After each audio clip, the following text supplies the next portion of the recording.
मेरा अधिकार, मैं चुनूंगा अपनी सरकार।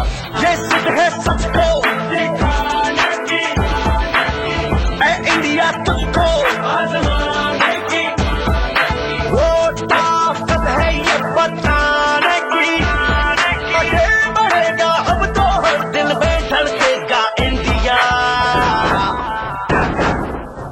करेगा इंडिया, आगे बढ़ेगा। नमस्कार, आदाब, मैं हूं त्रिदीप रमन। वोट करेगा इंडिया में आपका स्वागत है। यह जिद है सच दिखाने की और अपनी उसी जिद को बदस्तूर कायम रखते आज हम आ पहुंचे हैं झारखंड और आपको ले चलेंगे यहां की दो संसदीय सीट चतरा और पलामू की चुनावी यात्रा पर, जहां कल मतदान होना है। चतरा और पलामू पर बात करने के लिए हर दिन की तरह आज भी स्टूडियो में मौजूद हैं देश के जाने माने चुनाव विश्लेषक अरविंद मोहन मिश्र। अरविंद जी, बहुत बहुत स्वागत है आपका प्रोग्राम में। अरविंद जी, कल चुनाव होने हैं देश में, क्या पहला ट्रेंड क्या दिख रहा है? देखिए, मैं कहूंगा कि झारखंड बाकी देश से फर्क है। झारखंड में भी ऊपर लेवल पे बहुत साफ दिख रहा है कि मोदी मोदी सब जगह शोर हो रहा है। झारखंड की दिक्कत यह है कि बीजेपी यहाँ ओवर एक्सपोज्ड है। इतनी सरकारें बनाने, बिगाड़ने, गिराने में उसका जिस किस्म का रोल रहा है। भाजपा बहुत तेजी से सोशल इंजीनियरिंग को नए नजरिए से देख रही है। अभी अमित शाह ने यूपी के सीटों को लेकर एक प्रपोजल भेजा हाईकमान के पास। 20 सीटें बदलने की बात कर रहे हैं, 20 उम्मीदवारों को बदलेंगे। देखिए, इतनी तेजी से पॉलिटिक्स में इस किस्म के फॉर्मूले चलते नहीं है। ये बीजेपी को भी पता हो गया होगा। इस तरह से टिकटों का बंटवारा हुआ यूपी में, मसलन चंदौली, इलाहाबाद, फूलपुर, तो ये तमाम जगहों पे, फतेहपुर सीकरी, बड़ा विरोध था पार्टी के अंदर से। वही कह रहे हैं कि पहले आप एक फॉर्मूला चलाते हैं कि गुड गवर्नेंस और डेवलपमेंट होगा, फिर आप सोशल इंजीनियरिंग कास्ट की भी चलाना शुरू करते हैं, कम्युनल भी चलाना शुरू करते हैं, फिर उसके बाद आपको समझ में आता है कि नहीं, हमने तो जिस फॉर्मूले पे टिकट दिया वो कमजोर हो गए। बाहर से आए 18% टिकट हैं यूपी में, जो बाहर से आखिरी दिन तक आए उनको आपने टिकट दे दिया। अरविंद मोहन से हमारी बातचीत आगे भी जारी रहेगी। हर रोज की तरह आज भी प्रोग्राम का आगाज होगा पर्दे के पीछे की सियासी आहटों से, और प्रोग्राम के आखिर में हम लेकर आएंगे एक तड़कता भड़कता मजाकिया वीडियो। अरे सुनिए सुनिए, मुझे सर मत बोलिए, मैं तो एक आम आदमी हूँ। पर सबसे पहले चुनावी चटपट।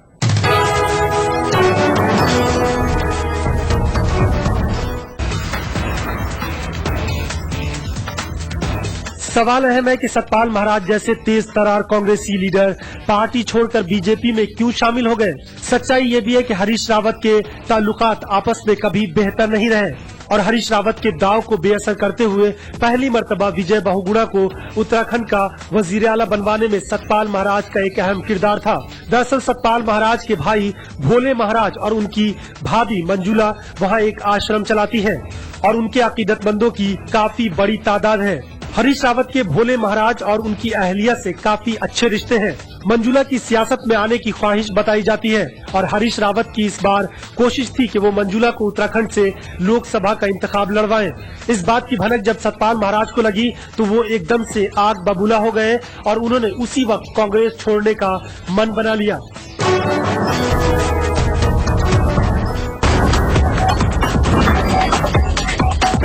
जैसे ही 2009 के इंतखाबी तशहीर के दौरान अडवाणी ने अटल बिहारी वाजपेयी के कामकाज का क्रेडिट लेने की जल्दबाजी दिखाई थी, अब वही काम नरेंद्र मोदी भी कर रहे हैं। कहीं अटल बिहारी वाजपेयी का नाम लेकर, कहीं उनका नाम लिए बगैर। अब उत्तराखंड के कयाम का क्रेडिट लेने की बात हो तो मोदी से भी 2 कदम आगे बढ़कर अभी बीजेपी में शामिल हुए पौड़ी गढ़वाल के रुकने पार्लियामेंट सतपाल महाराज ने उत्तराखंड कयाम का क्रेडिट खुद ले लिया।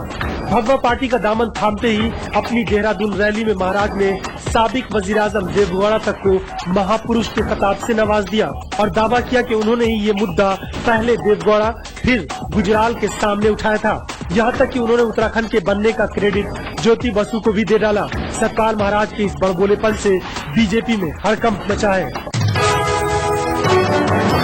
अपने पेट का अनाज जुगाड़ने में वे अपनी पीठ को मजबूत बनाए हुए हैं, पर ऐसा करते वक्त उनकी पीठ झुकी नहीं है। वे अब भी सीना तान कर खड़े होते हैं। यह उनके पसीने की गाढ़ी कमाई है। आइए अब आपको सीधे ले चलते हैं चतरा की चुनावी यात्रा पर। चतरा एक ग्रामीण संसदीय क्षेत्र है, जंगल और पहाड़ हैं। जंगल का क्षेत्र तो बहुत ही घना है, जहां पहुंचना मुश्किल है। क्षेत्र में कोयला भरपूर है, सो उद्योग के नाम पर बस एक एनटीपीसी की परियोजना शुरू होने वाली है। अफीम की खेती होती है। नक्सलवाद, बेरोजगारी, बिजली, सड़क और पानी जैसे बुनियादी समस्याओं के साथ चतरा आज तक रेलवे सुविधाओं से महरूम है। सो रेल भी एक बड़ा चुनावी मुद्दा है।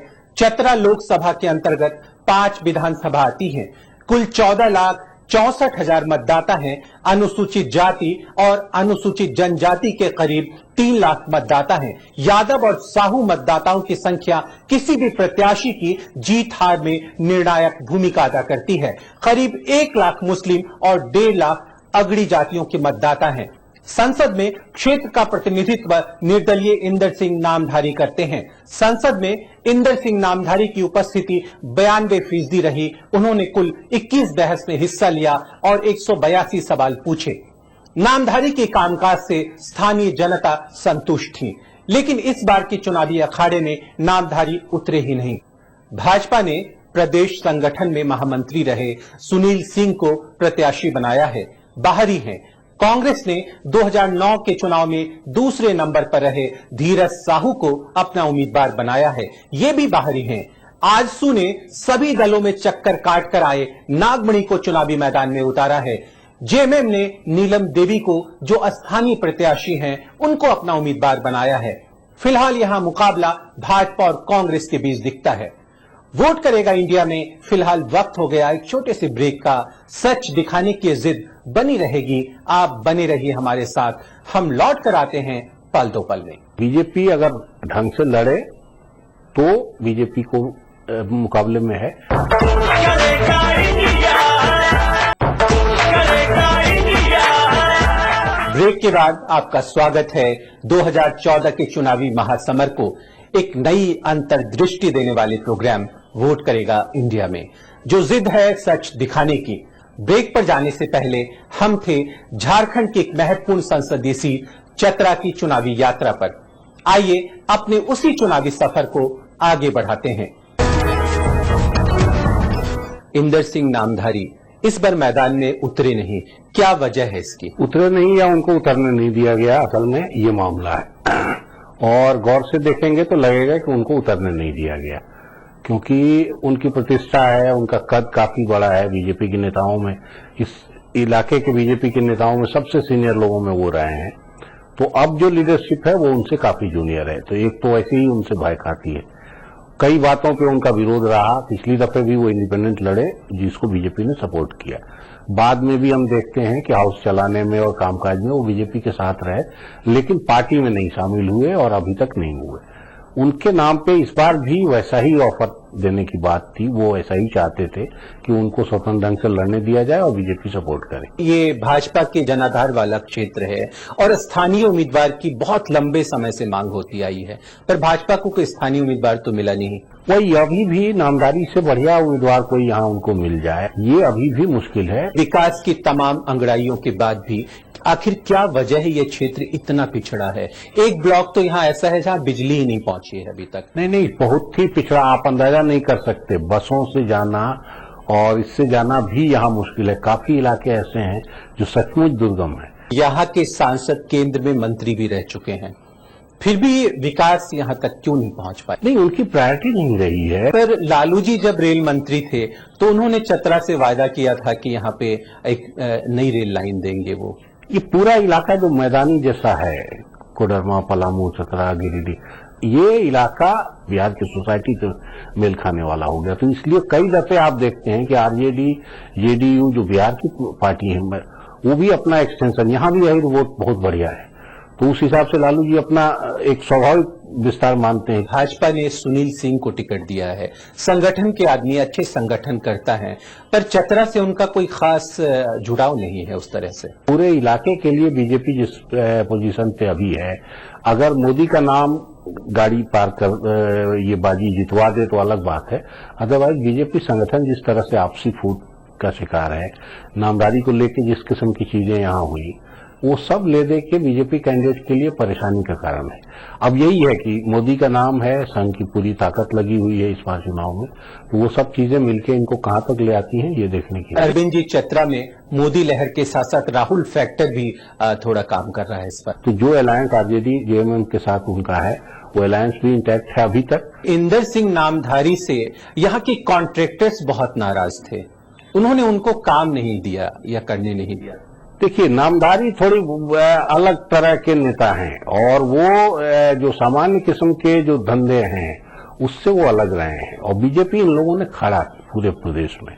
तो अगर पार्टी से वो अलग हुए तो इसीलिए कि पार्टी ने जो रंग ढंग पकड़ा उसको नामदारी पसंद नहीं करते। कहते हैं यादव और मुस्लिम वोटों में इस बार बंटवारा हो सकता है। यहाँ ये बंटवारा किसके हाथ में होगा ये देख। मुसलमान भी अपने आप 12% हैं, तो अगर 14 लाख का 12% आप जोड़ने जाएंगे तो 1.5-2 लाख मुसलमान वोट होते हैं, तो उस हिसाब से मुसलमान वोट कम नहीं है।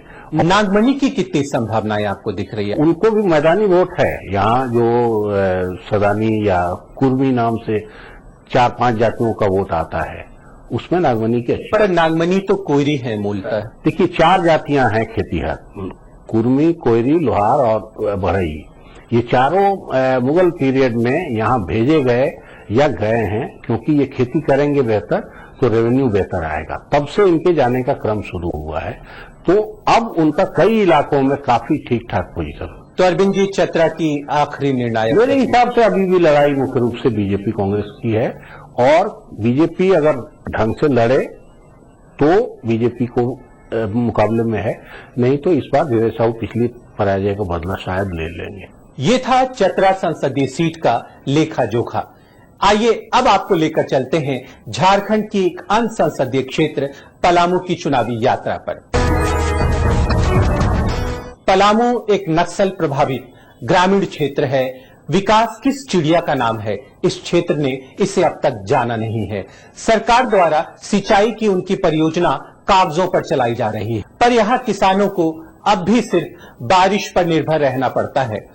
मंडल योजना हो या कन्हर परियोजना या काशी स्रोत, ये बस नाम भर के हैं। नहरें मिट्टी से भरी पड़ी हैं। नक्सल प्रभावित क्षेत्र होने के चलते सरकारी योजनाएं यहां नहीं पहुंच पा रही हैं। कई गांवों में तो सड़कें भी नहीं है, बिजली भी नहीं है। पलामू संसदीय क्षेत्र के अंतर्गत 5 विधानसभाएं आती हैं, जिनमें से 1 जदयू, 1 राजद, 3 कांग्रेस के कब्जे में है। कुल 17,27,705 मतदाता हैं। पलामू क्षेत्र का पूरा इलाका मेदिनीनगर और गढ़वा जिले में पड़ता है। पलामू में अनुसूचित जाति 27% और 11% मुस्लिम आबादी है। गढ़वा में अनुसूचित जाति की लगभग 14%, 15% मुस्लिम आबादी और 15% अनुसूचित जनजाति की आबादी है। भूइया समाज का यहां अच्छा खासा वोट है।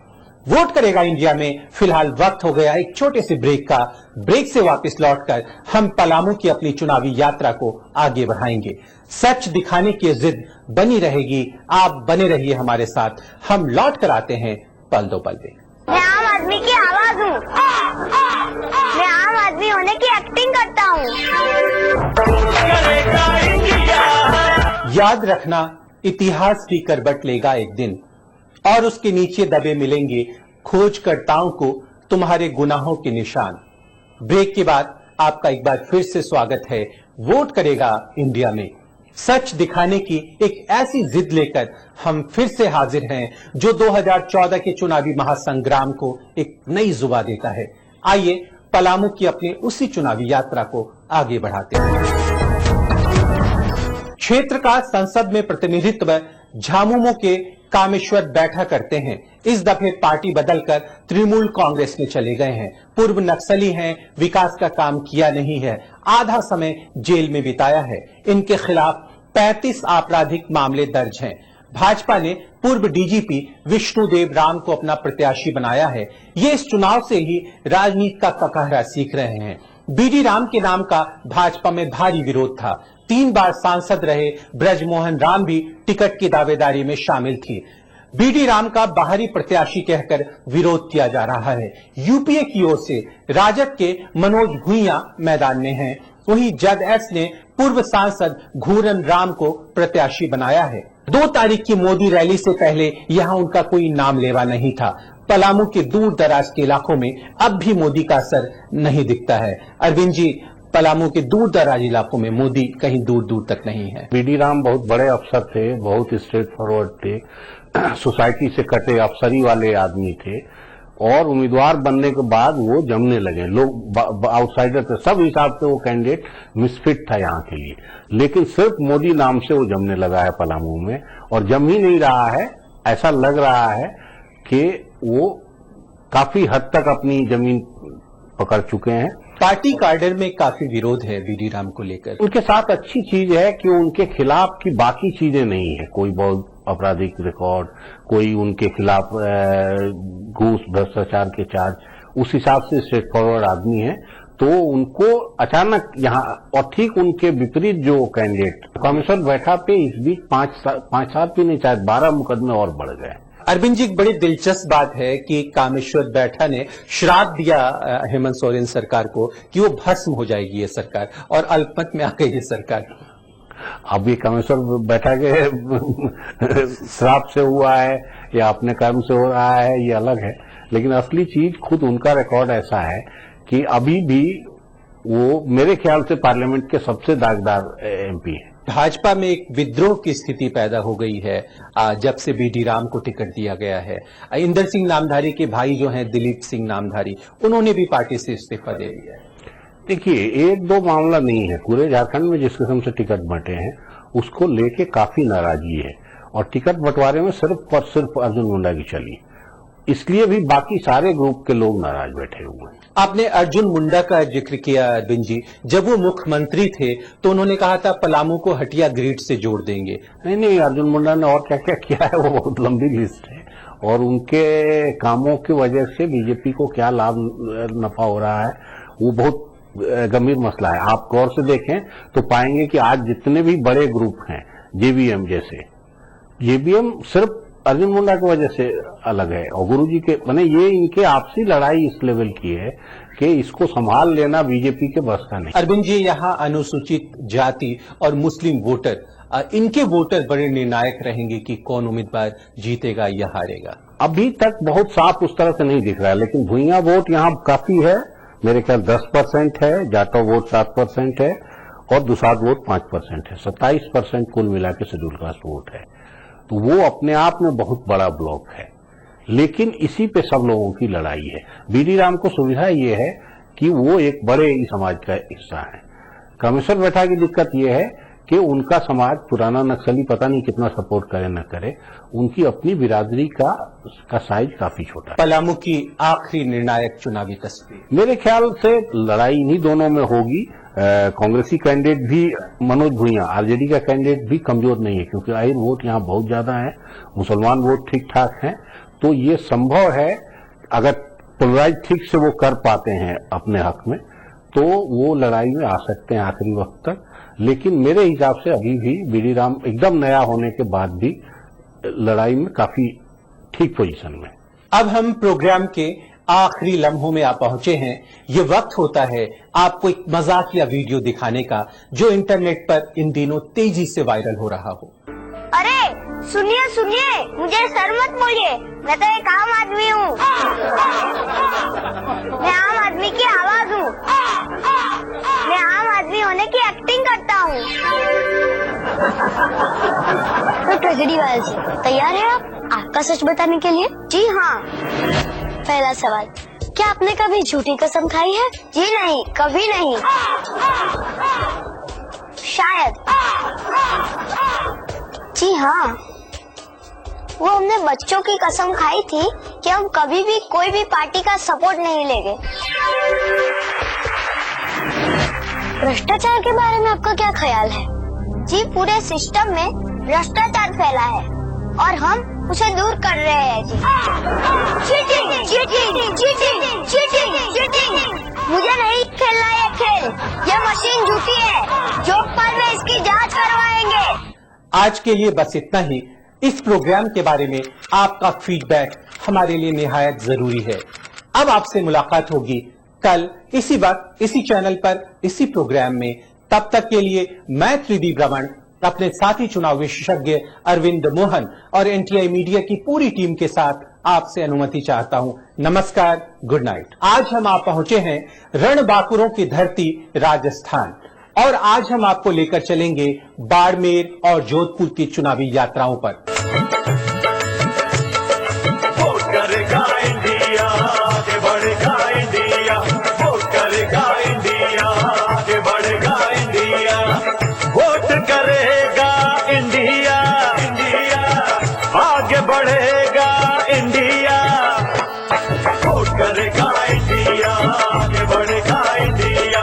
वोट करेगा इंडिया, आगे बढ़ेगा इंडिया। ये जिद है सच को दिखाने की, है इंडिया तुझको आजमाने की।